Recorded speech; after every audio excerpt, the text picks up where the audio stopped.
it certainly creates a lot of class tension and a sense of unfairness about how this is all playing out. John Hilsenrath, thanks so much for your time this morning on the Sure Washington Journal. Yeah. That does it for today. The House is about to come into session. Thanks for watching. We'll be back tomorrow at 7 a.m. Hereby appoint the Honorable Kenny Marchant to act as Speaker Pro Tempore on this day. Signed, John Boehner, Speaker of the House of Representatives.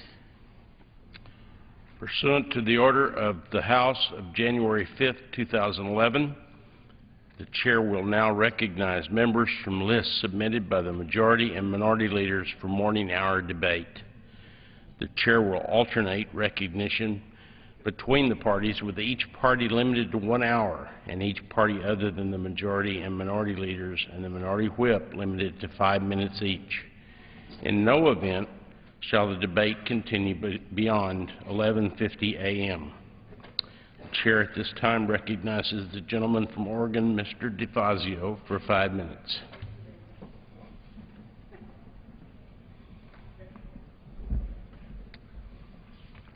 Well, this week we've just disproven two items of Republican orthodoxy, and that is corporations don't pay taxes, only individuals pay taxes, and tax cuts create jobs. What am I talking about? Well, last Friday, the authorization for the Federal Aviation Administration expired. So the government is not collecting $200 million a week in security fees and other fees that pay for the aviation system. It's partially funded by the users of that system with ticket taxes and such. That's $200 million a week. Now, what's happened since? Well, three honest airlines, Frontier Airlines, Alaska, and Virgin America, lowered ticket prices because the government isn't collecting the taxes. But the other airlines, not so much. They actually raised their ticket prices to match the taxes, and they're collecting the windfall. At the same time, their association, the Air Transport Association, is complaining about ticket taxes. But a big chunk of your ticket is going to Washington. Well, you can now X out Washington, and you can put in United Airlines, Continental Airlines, U.S. Airlines, Southwest Airlines, and JetBlue, because they're taking the money. And guess what? In addition to the consumers getting ripped off here, $200 billion a week, we got another problem. The second one, tax cuts create jobs. Well, we've cut taxes $200 million a week. That's a lot. And guess what? So far, 4,000 government jobs. Now, Republicans don't care about government jobs, even if they're doing some pretty critical stuff. But also, tens of thousands of private sector jobs are down the tube, because not collecting the taxes means all of the airport improvement projects across America funded by these fees are grinding to a halt. Critical projects, projects that will save lives, from runway incursions, control towers, security improvements at our airports to defeat terrorist attacks. And in the case of my little regional airport on the coast in Oregon, their project to install a runway lighting system for instrument landings before winter has stopped. We just got jet service in there. The airlines say, look, if we're going to come in here in the wintertime, you got some bad weather. We need that system. Well, if this impasse continues, we will not have that system by next winter. Now, who is that helping? Who are you guys helping over there with these stupid stunts you're pulling here? $200 million a week the government isn't collecting that would pay for these critical projects, put tens of thousands of people to work, and now it's a windfall to a bunch of airlines. But don't worry, the Air Transport Association says these short-term increases, that is, by the airlines increasing their ticket prices to make up for the tax going away, these short-term increases benefit all stakeholders because it enables the airlines to invest in their product and service. Huh? What? Let's see. The money used to go for safety, security, and other essentials. Now it's going to the airlines, and they're going to use it to improve their product and service. Maybe they'll start serving peanuts and soda again on some of these flights. I don't know. But this is outrageous. So much for the Republican mantra. You know, corporations do pay taxes, and in this case, now they're getting a windfall because the taxes went away. And no, tax cuts don't create jobs. Wrong twice.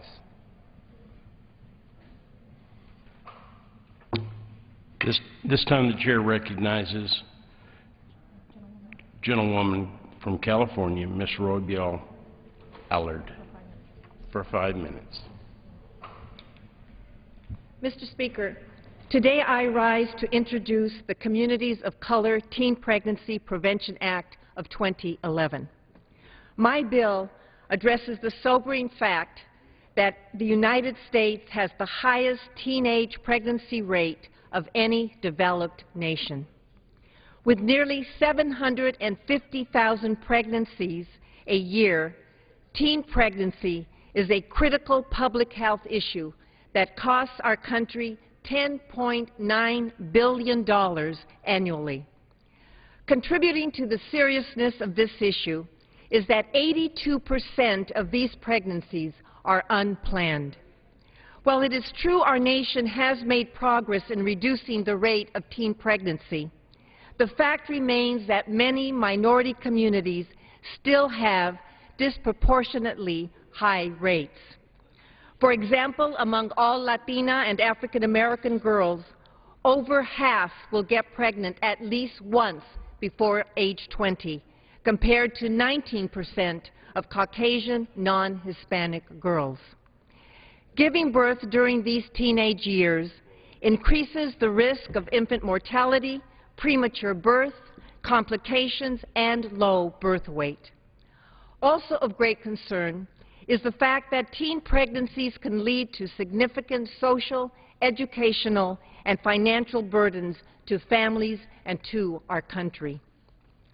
Research tells us that girls who become pregnant during adolescence are less likely to finish school, have higher rates of unemployment, and a greater dependence on public assistance. In addition to these tragic consequences, many young girls in physically abusive relationships are 3 times more likely to become pregnant than non-abused girls. While there is no simple solution to address teen sexual behavior, it is possible to reduce teen pregnancy with a strategy of sexual health education that takes into account cultural and linguistic differences. My bill is designed to do just that. The Communities of Color Teen Pregnancy Prevention Act will help reduce the disturbing rates of teen pregnancy in minority communities by supporting new and existing teen pregnancy prevention program interventions with a focus on strengthening community-based organizations, by reinforcing our multimedia campaigns to provide public health education, by increasing awareness about teen pregnancy prevention and healthy relationships, by enhancing research in communities of color that examine factors contributing to disproportionate high rates of teenage and unintended pregnancy, and by examining the role violence and abuse play in the decisions young people make about relationships, sex, pregnancy, and childbearing. Mr. Speaker, our daughters deserve equal opportunities to build a bright future. By preventing teen pregnancies and promoting healthy relationships, we can pave the way for our teenage girls to blossom into women and mothers who have realized their full potential. I strongly urge my colleagues to co-sponsor and help pass the Communities of Color Teenage Pregnancy Prevention Act of 2011. I yield back the balance of my time. Chair at this time recognizes the gentleman from New York, Mr. Rangel. Thank you, Mr. Speaker. I ask unanimous consent that I be able to correct. Without objection, so ordered. I think I share the embarrassment of all of the members of this great legislative body when it appears as though in our hands we have the ability to tell our people, our creditors all over the country and the world, that for the first time in our republic's history, we are prepared to say we're not going to pay our debts. Not doing this because of some pledges that we've signed or because of some commitment that some members have made that they will never, never, never do anything in support of our president. They will never talk about raising revenue, that they will never vote for a bill, whether it's a health bill, Social Security, Medicaid, Medicare, education, that if the president supports it, they just don't want it. I don't know how many Americans are really waking up this morning wondering exactly what would happen if we hold our country and our president hostage in order to reach just short political gain by people who have been recently elected and believe that compromise is unpatriotic instead of the legislative objective. But more important than the jobs that we would lose, the money that we would lose, the fact that government would have to be expanded and larger than it's ever been, what I'm really afraid of is that we lose the American dream and create a scenario where that dream becomes a nightmare. I don't know what it is that made America so great. I can't imagine what kind of dream that someone could have in Europe or a foreign country and just believe that making it to America, that would be better than staying in their own country with their own language and with their own race of people. And yet, these tens of thousands of people were prepared, in many cases, to risk their lives to come to participate in that American dream. I can't imagine how people who have been snatched from Africa and brought in chains in the bottom of vessels and were actually sold as property.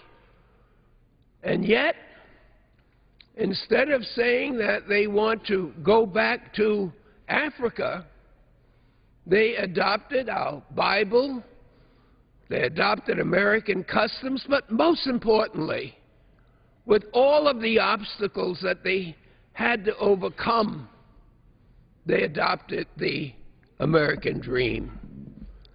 What makes America so different? That we're one of the few countries that no matter what you look like or what your last name is, you can become an American. It's absolutely amazing the attractiveness that this dream has. Does it mean that a part of that dream is getting rich, inheriting or getting property, having yachts and cars? No, no. It's having hope and dreams that you would be able to do better for yourself, your family, your kids, your grandkids, your community, and yes, our great country. It means that you're willing to make sacrifices to help others, because even though you never fulfill that dream, the dream never stops. There's always the ability to say that even though I didn't make it, my kid's going to go to school.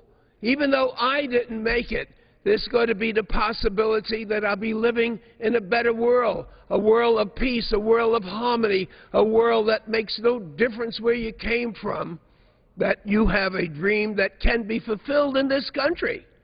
Other countries you can't dream. How you're born is how you die. That's going to be your legacy.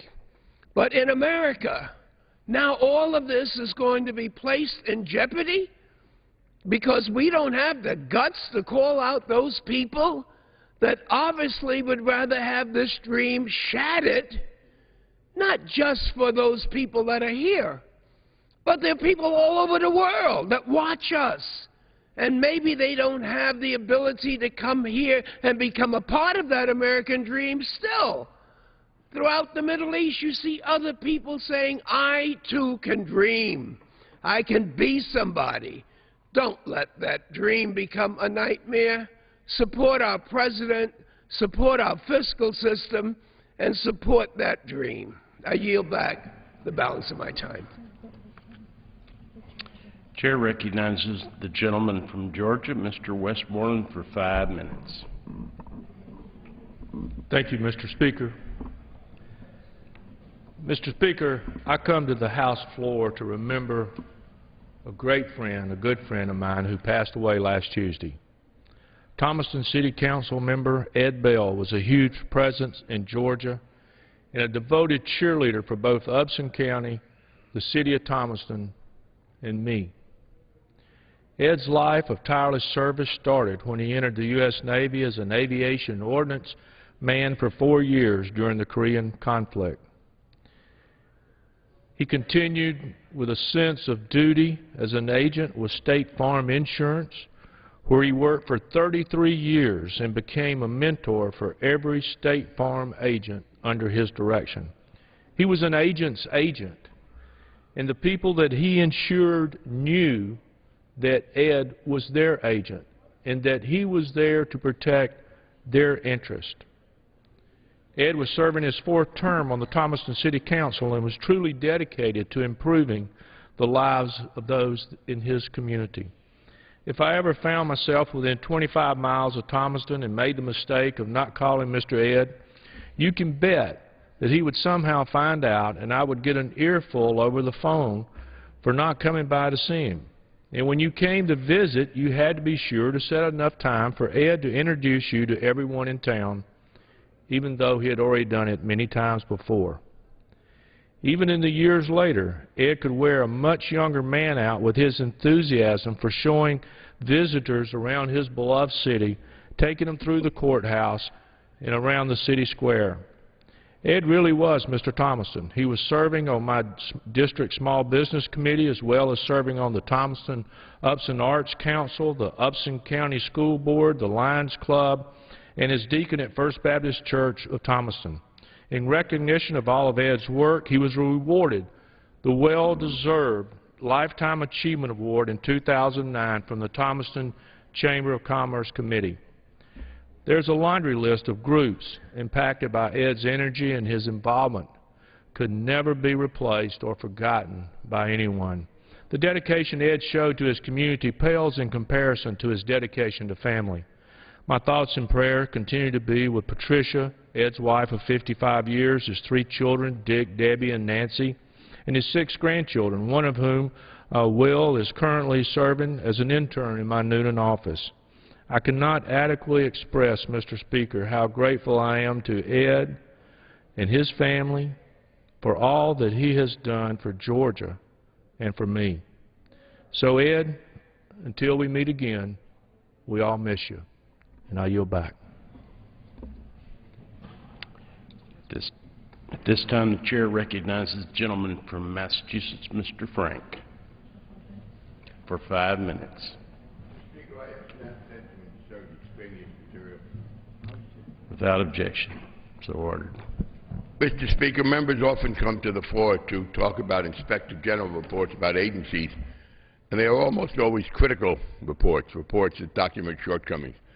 I'm very proud today to come to the floor to present excerpts from a joint report from the Inspectors General of the Federal Reserve and the Treasury, in which they give a perfect set of marks to the new Consumer Financial Protection Bureau.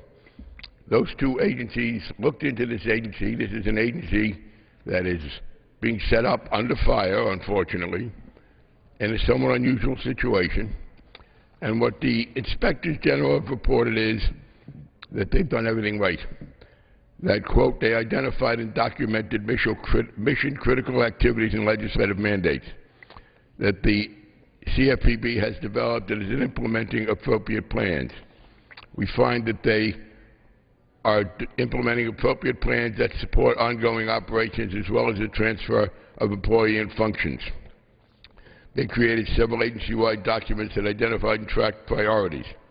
We found that the agency has completed elements of its implementation plan and is making progress in others.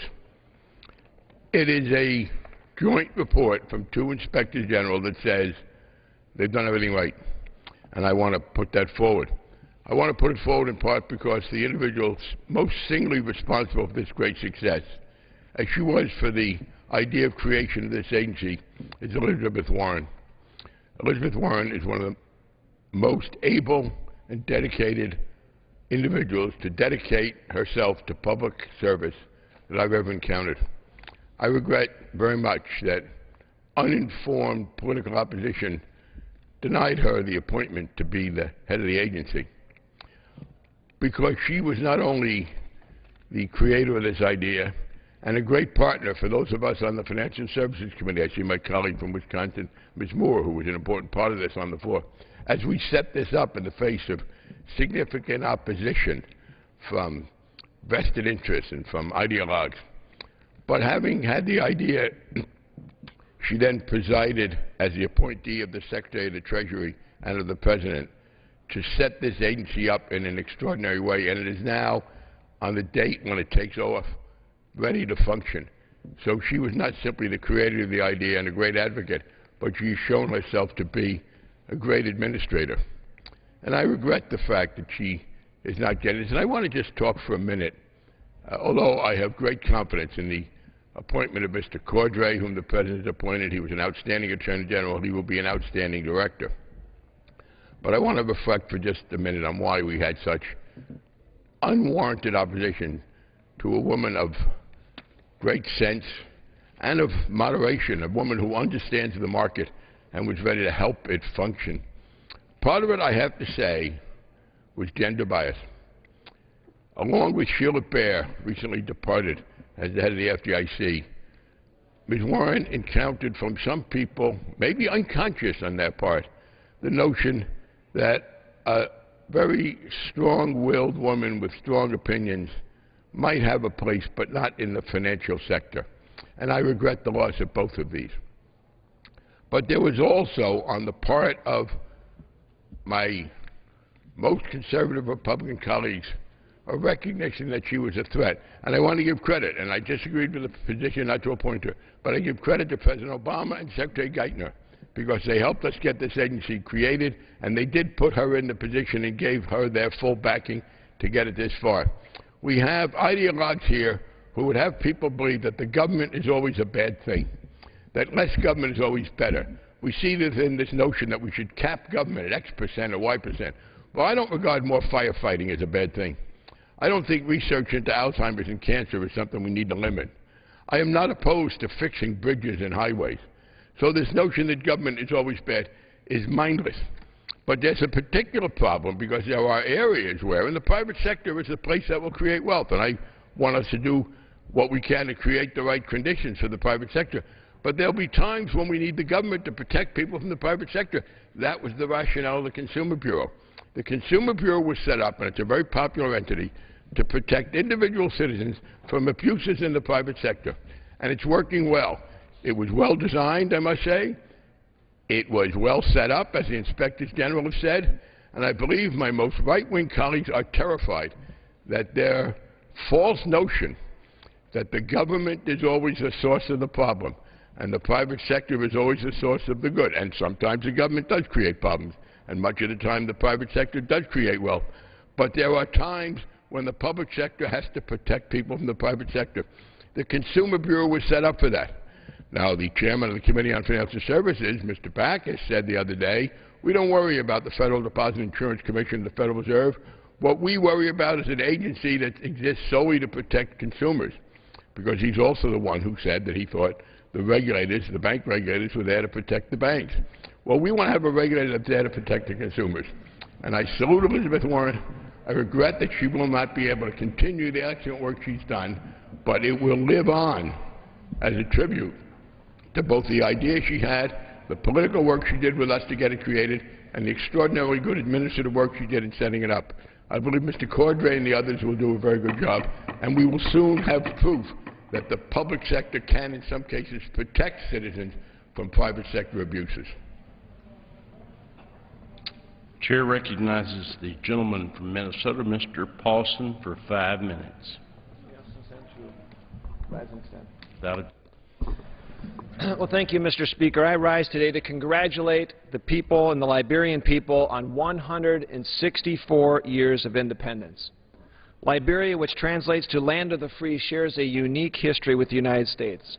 Founded by African Americans and emancipated slaves in the early 1820s, this small nation of close to 3.8 million people is striving to build a lasting democracy, an incredible feat in such a war-torn region. Mr. Speaker, more than 25,000 Liberian Americans call Minnesota home, and I am proud to call them my neighbors, friends, and colleagues. Liberian Americans in our communities are entrepreneurs, small business people, teachers, lawyers, and nurses. They contribute to the very fabric of our nation and who we are as a people. So let us today recognize the Liberian people and the long road they have traveled as a nation, and let us always remember the bond between the United States and the Republic of Liberia. I yield back. Chair now recognizes the gentleman from New Jersey, Mr. Payne, for 5 minutes. Without objection, so ordered. Thank you, Mr. Speaker. Today, we are witnessing a tragic humanitarian crisis in Somalia, in the Horn of Africa, which is currently experiencing its worst drought in over 60 years. According to USAID,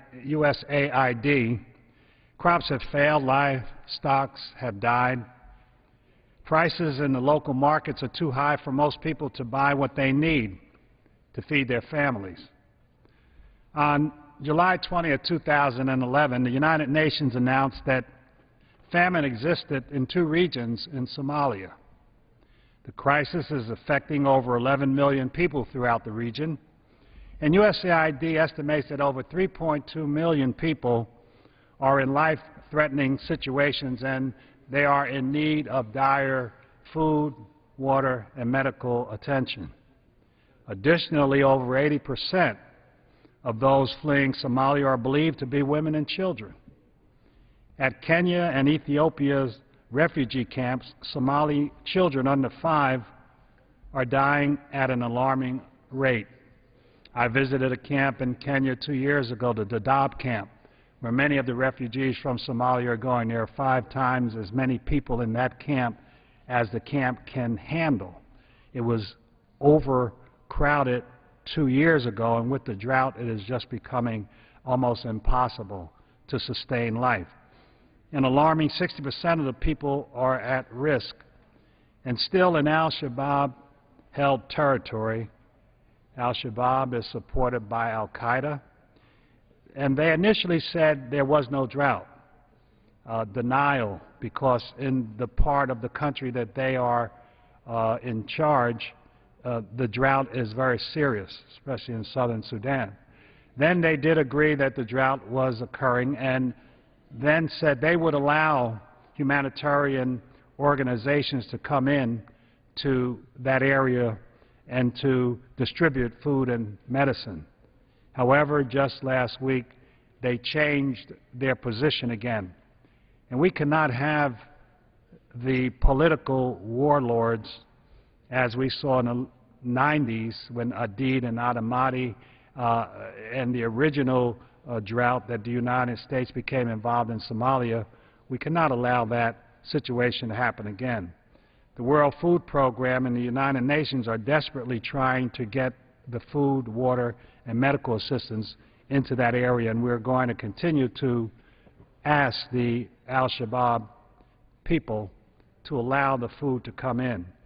During a similar drought in Ethiopia during the early 80s, the international community was slow to respond, resulting in more than 1 million deaths.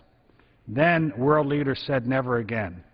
Now we are facing a worsening humanitarian disaster that threatens to take even more lives. We must act and support those in need. I have to commend USAID and the work that they're doing. Yesterday at a hearing we had on this situation, Ms. Cromer from the USAID talked about the fact that they had an early warning system and that they had pre-positioned food, which shows that planning have resulted in less loss of life than would have been had they not been pre-positioned. But we still have a very serious problem.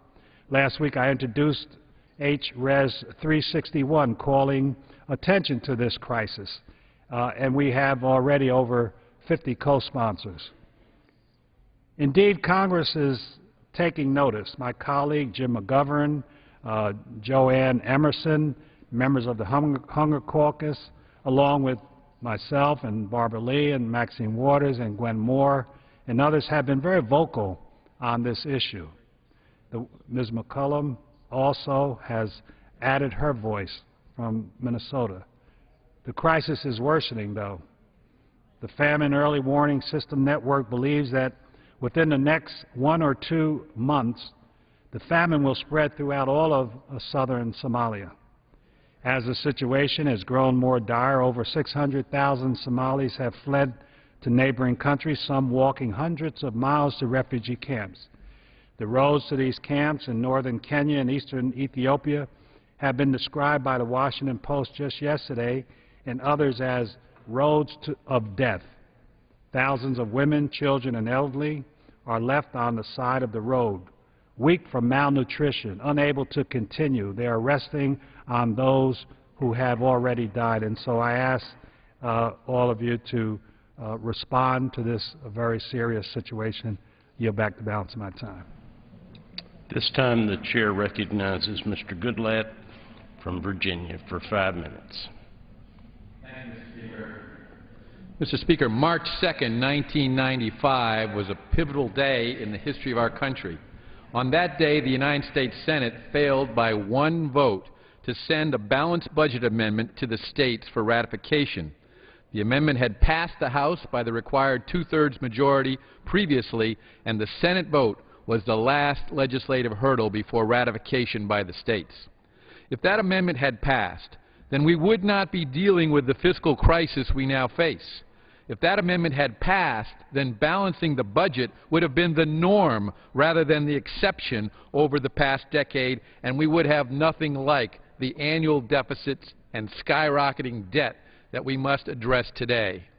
The good news is that, like 1995, this Congress is again standing at a crossroads at this very moment.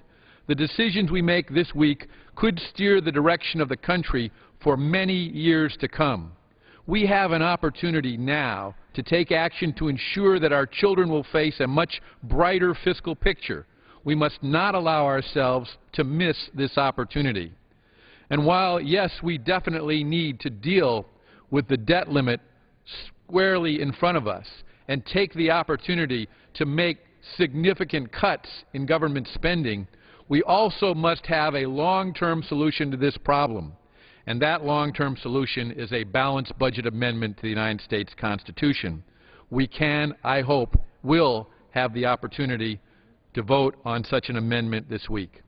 Experience has proven time and again that Congress cannot, for any significant length of time, rein in excessive spending. The annual deficits and the resulting debt continue to grow due to political pressures and dependency on government programs. In order for Congress to be able to consistently make the very tough decisions necessary to sustain fiscal responsibility over the long term, Congress must have an external pressure to force it to do so. The most realistic chance we have today to enact this type of institutional reform is through a balanced budget amendment to our Constitution. Many members of Congress have introduced balanced budget amendments in this Congress. I introduced 2 versions on the first day of the 112th Congress. H.J. Res. 2 is the exact text that passed the House in 1995 and failed in the Senate by 1 vote. This amendment requires that total annual outlays not exceed total annual receipts. It also requires a 3/5 majority to raise the debt limit, and in addition, this legislation has limited exceptions for times of war. H.J. Res. 1, which I also introduced, goes much further. In addition to the provisions of H.J. Res. 2, it requires a 2/3 majority to raise taxes and imposes an annual spending cap that prohibits spending from exceeding 18% of GDP. In the United States Senate, 47 Republican senators have co-sponsored a balanced budget amendment, which is a strong sign that the Senate is ready to engage in debate on this subject. Our extraordinary fiscal crisis demands an extraordinary solution. So we simply cannot afford to succumb to political posturing on this issue at a point in time so critical to our nation's future. We must rise above that and move forward with a strategy that includes legislation that will get at least 290 bipartisan votes on the House floor. So as we consider a balanced budget amendment, I encourage the members of this body on both sides of the aisle to devote our effort to passing the strongest balanced budget amendment that can garner 2/3 of the House of Representatives. We are at a crossroads in America.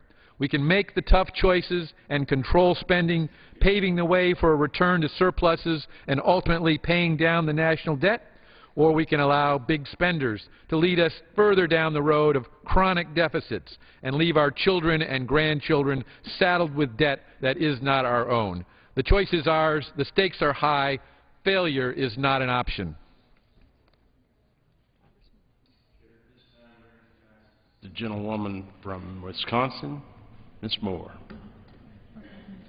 for 5 minutes. Ask unanimous consent to be able to add extraneous material. Without objection, so ordered. Mr. Speaker, I had breakfast this morning. I had granola and yogurt, a little fruit, egg and bacon sandwich, and I'm feeling irritable because I didn't have my coffee. And I'm looking forward to a delicious lunch that I've planned at about noontime. But in the meantime, on the Horn of Africa, 11 million people are facing starvation.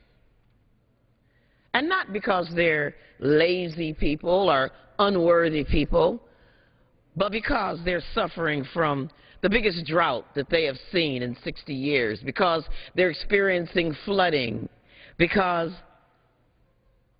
there are people who have stepped away from the loving care that we usually extend to others of our brothers and sisters, others who are human beings on this planet. Tens of thousands of people will die. There is an official famine that has been called by the United Nations, and for those of you who know what a famine is, it's not when you don't have a particular thing like me. I didn't have my coffee this morning. Famine exists when at least 20% of the population has extremely limited access to basic food requirements. Global acute malnutrition exceeds 30%, and the death rate exceeds 2 out of 10,000 per day for the entire population. An example that was in the news recently is of a 7-month-old Somali boy who weighed the same amount as any one of our newborns, weighed 7 pounds. A 7-month-old boy weighed 7 pounds. That is an example of what happens in a drought. And what are we doing here in the United States of America, the world's largest humanitarian donor, when the United Nations has called for, on July 20th, has asked for more than $1.6 billion to support the humanitarian response in the next 12 months, urgently, desperately needed to address and abet this burgeoning humanitarian crisis that is unfolding. We are in the midst of cutting funding to our foreign aid and peace food budget. The fiscal year 2012 agricultural appropriation budget bill that passed a few weeks ago over my opposition cut this program by $200 million. And it was heartbreaking to see amendment after amendment after amendment come forward to cut it further, and even amendments to eliminate it completely.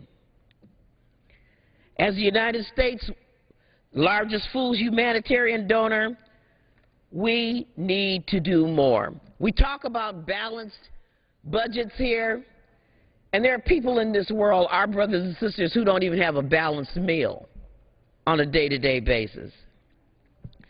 Mr. Speaker, I would ask that we not become numb to the conditions of peoples around the world.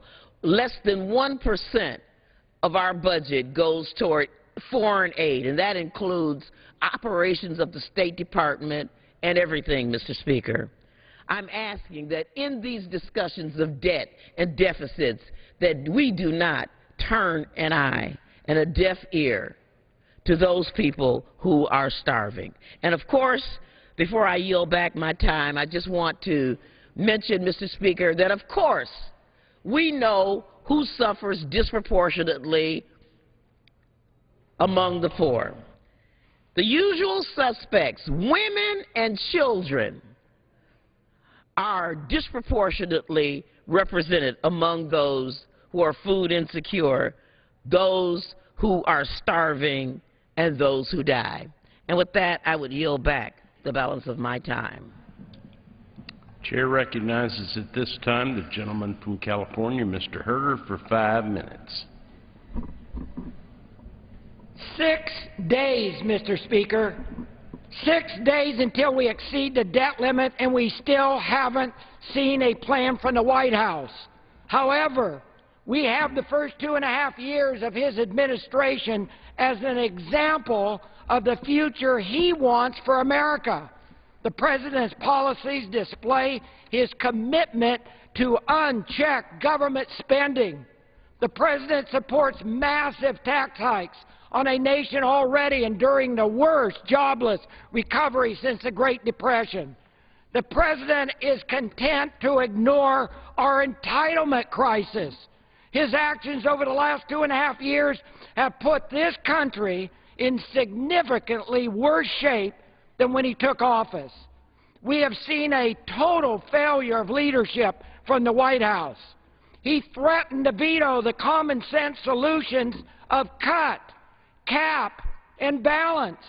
The reasons? By his own words.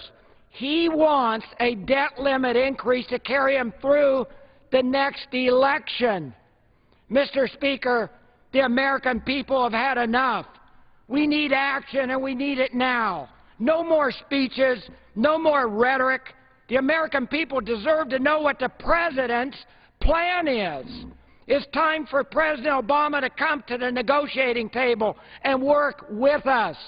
We're running a $1.6 trillion deficit, borrowing 40 cents of every dollar we spend.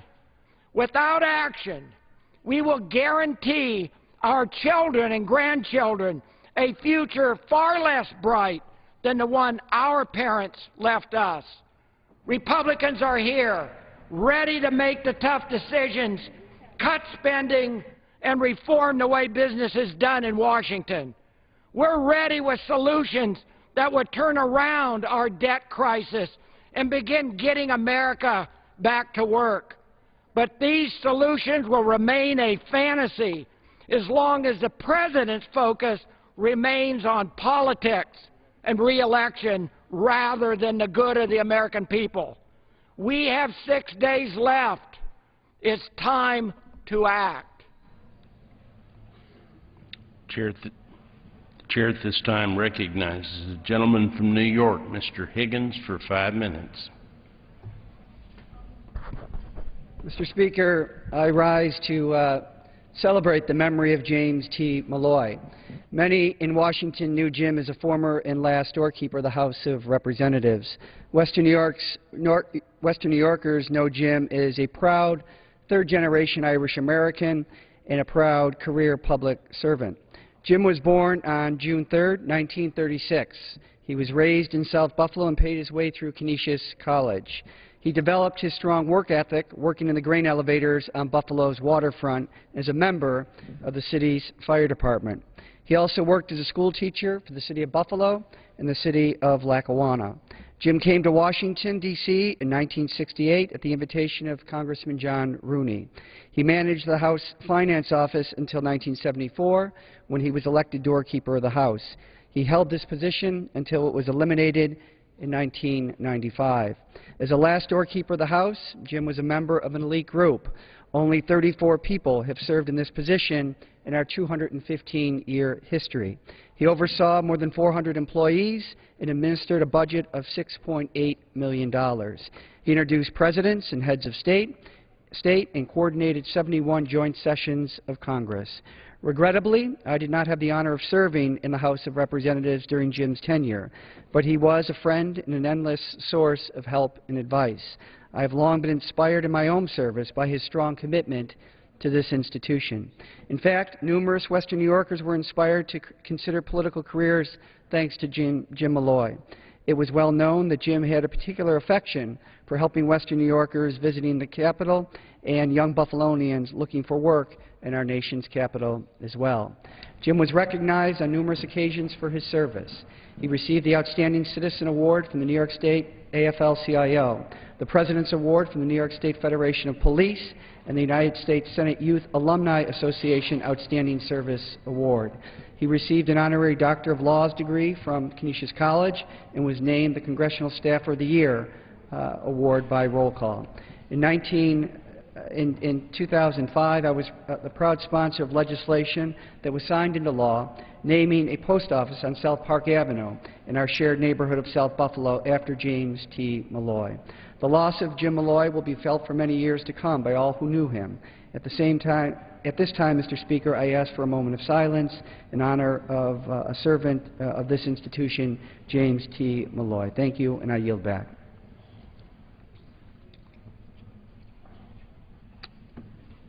At this time, the chair recognizes the gentlewoman from Illinois, Ms. Shatowski, for 5 minutes.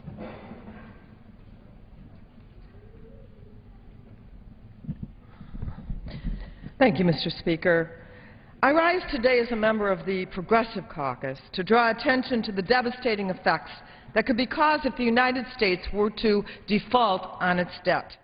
First, let's be clear that raising the debt ceiling will have no effect whatsoever on any new spending that the Congress might do. It's simply giving the government authority to pay its bills for obligations that the Congress has already authorized. Second, while Republicans have attempted time and time again to pin the current deficit on President Obama, the facts cannot be denied. It was the policies of the Bush years that got us here. It was just a decade ago that President Clinton left office not with just a balanced budget, but a surplus.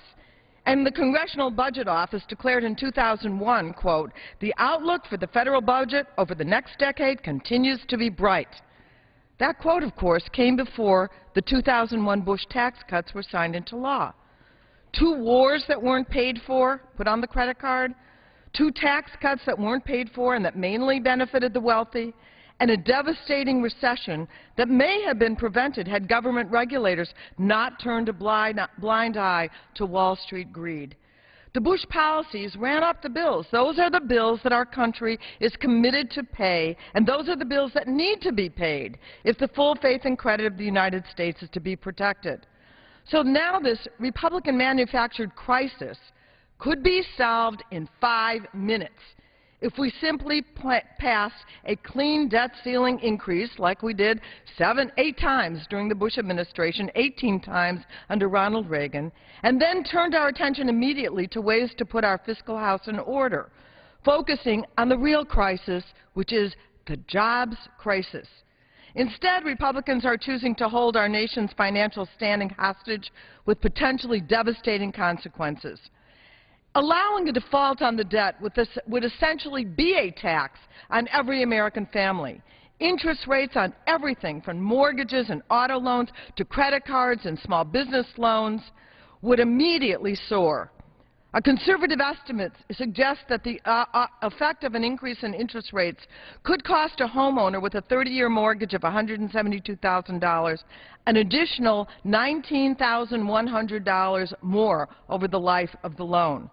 A drop in the stock market would hit the savings and retirement accounts of middle-class Americans, less available credit for small businesses and consumers, and lower economic growth that could cost hundreds of thousands of jobs.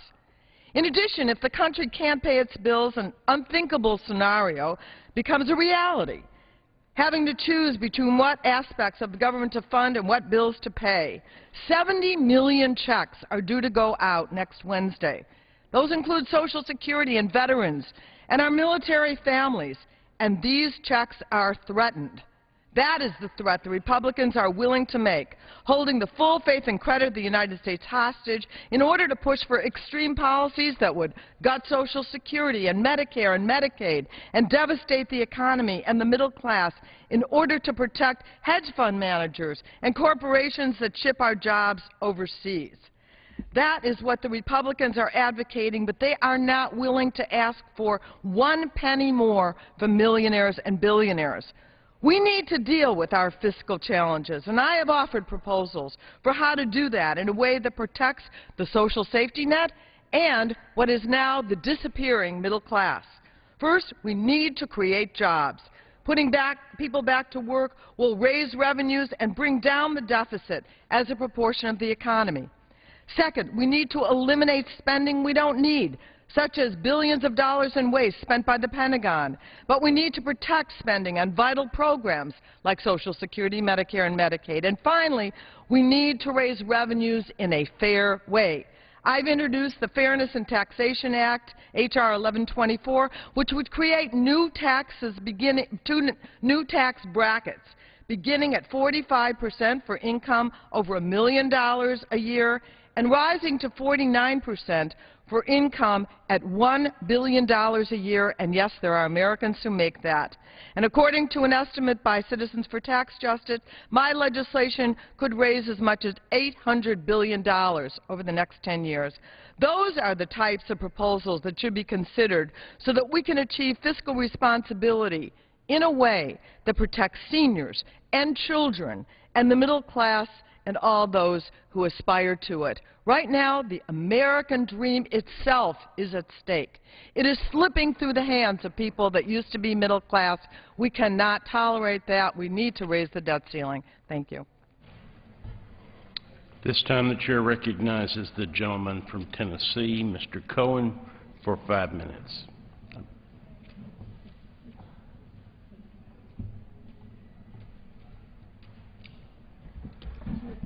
Thank you, Mr. Speaker. But it's a difficult time to talk because Ms. Schakowsky has said just about everything that I was planning to say. She said it extremely well and synopsized the issue. It basically comes down to fairness and justice for the American people. And the President, who has been burdened with problems caused by the Bush and Republican Congress in the Bush years, wars in Iraq, wars in Afghanistan not paid for, prescription drug bill not paid for, and Bush tax cuts for wealthiest Americans, which have caused most of the deficit and the problem with the debt ceiling, and now we're not calling on them to make some sacrifice and to pay for it. Most everybody in America knows about dieting. Most of us are a little overweight. Michelle Obama will tell you that any day. We need to watch our weight. But when you go to diet, you've got to reduce your calories and you've got to exercise some more. Spend some calories, reduce some calories. That's the way you diet. It's the same thing with a budget. If you got a problem at home with your budget, kind of having a problem, well, maybe you think, I won't take that vacation and go to Miami Beach and stay in that 3-star hotel. I'll go to Fort Walton and stay in a 2-star hotel. And maybe I'll get another job or I'll work some more overtime. You increase your income, you decrease your spending, and you get it together. This Congress, though, has got the problem because in dealing with this, and the debt ceiling is independent of all of it, many members of the Congress on the Republican side have pledged not to raise revenue. Well, you've got to do both. You've got to cut some things, and you cut some things that don't decrease your ability to increase jobs later on or increase jobs now, and you increase revenue at the same time. You have to do both. And some of the Republicans have pledged never to do revenue. Well, that means they've got one arm tied behind their back, never increase revenue. You come to the table and you try to get a bargain, you negotiate in politics, you got to have both hands at the table. One give and one take, and both sides have to come. Open palms, friendship, no guns. Here we are. But they got one hand tied behind their back. That's the problem we've got. So we're not being able to negotiate because one side comes ill-equipped, unprepared, incapable. Last week we had a new member here from California, Ms. Hahn. And the Speaker read her and she repeated the oath of office. I pledge to support, swear I will support the United States against all enemies, foreign and domestic. We've got a domestic enemy right now, and it's the idea that we're not going to pay our debt. The full faith and credit of the United States goes by, interest rates go up, jobs go down. Credit card rates go up, home mortgage rates go up, 401ks go down, stock market drops 10%, and yet we're not doing it. We're considering a pledge to some third-party person that said, no new revenue, arm behind my back, instead of, I will support the United States against all enemies, foreign and domestic. So that's the problem we've got. Had a town hall last night on the telephone. My constituents can't understand why we have the problem. I tried to explain it to them. They're concerned about their Social Security checks coming or their veterans checks coming. They could be cut off if we don't get this done and we don't have money to pay our debts. People living simply on Social Security are endangered, and yet millionaires and billionaires go on. You know, hedge fund guys, they earn billions of dollars, millions at least, billions for some, pay 15%, something called carried interest on their income, 15%.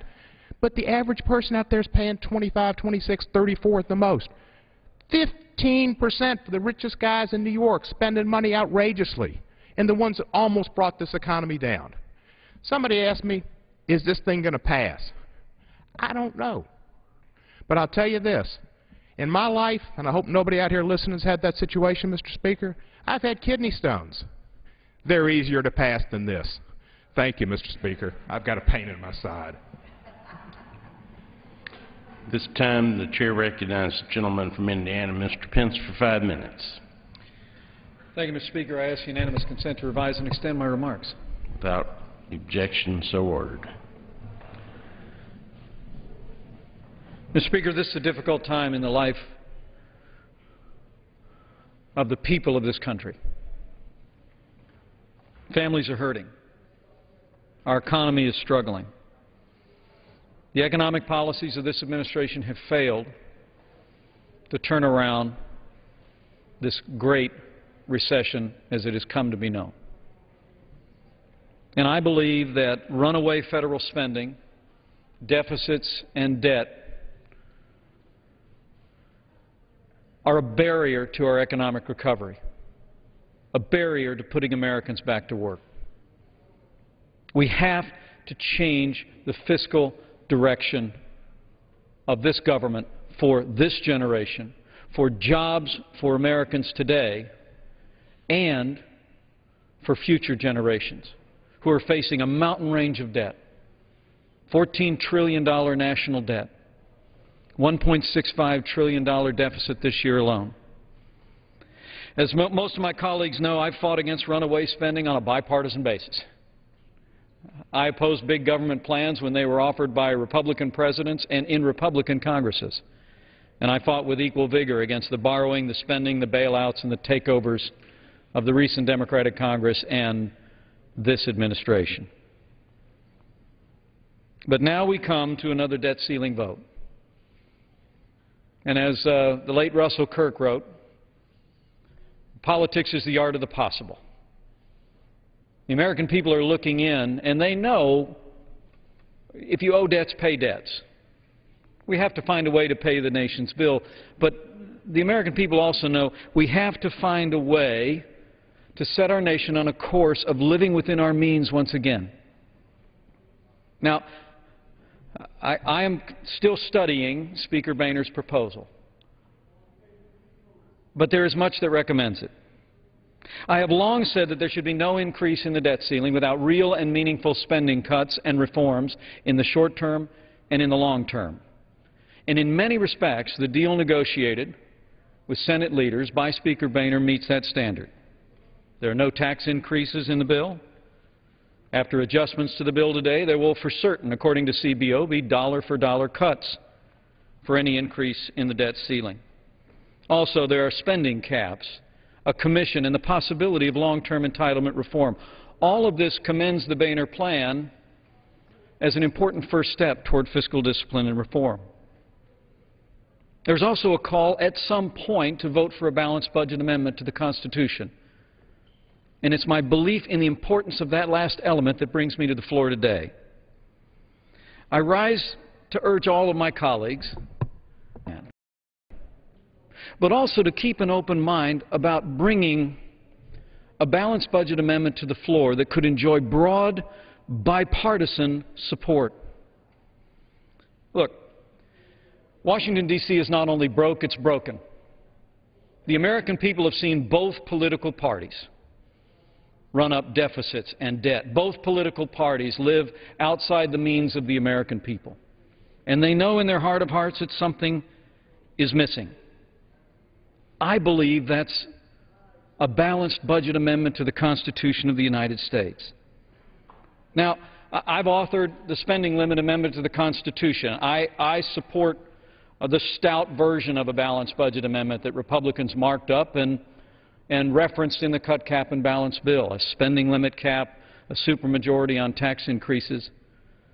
But I don't think it takes any great insight to know that that bill will likely not get the 290 votes that we need to send it to the Senate and send it to the states. So in addition to voting on that bill with spending constraints and others, I believe the time has come to bring the historic balanced budget amendment back to the floor of the Congress. I believe there should be no increase in the debt ceiling unless this Congress does everything in its power to send a balanced budget amendment to the Senate and to the states for ratification. And I believe we have that moment. I've talked to some of the most prominent members of the Democrat minority in this Congress today, and they've expressed support for this amendment. The American people overwhelmingly support a balanced budget amendment to the Constitution. And so I urge my colleagues to keep an open mind. Keep an open mind to the Boehner Plan. I'm continuing to study it and seeing if we can embrace it as an important first step on fiscal discipline and reform, finding a way to pay the nation's bills but change our fiscal direction. But I also encourage my colleagues to consider at some point in the near future, let us bring to this floor a balanced budget amendment that could enjoy broad bipartisan support, to know that we can not only make progress toward fiscal discipline and reform, but we can make history by restoring to the national charter or placing in the national charter those restraints on spending that this nation's capital under both parties so desperately needs. Has expired. Thank you, Mr. Pence. Chair recognizes the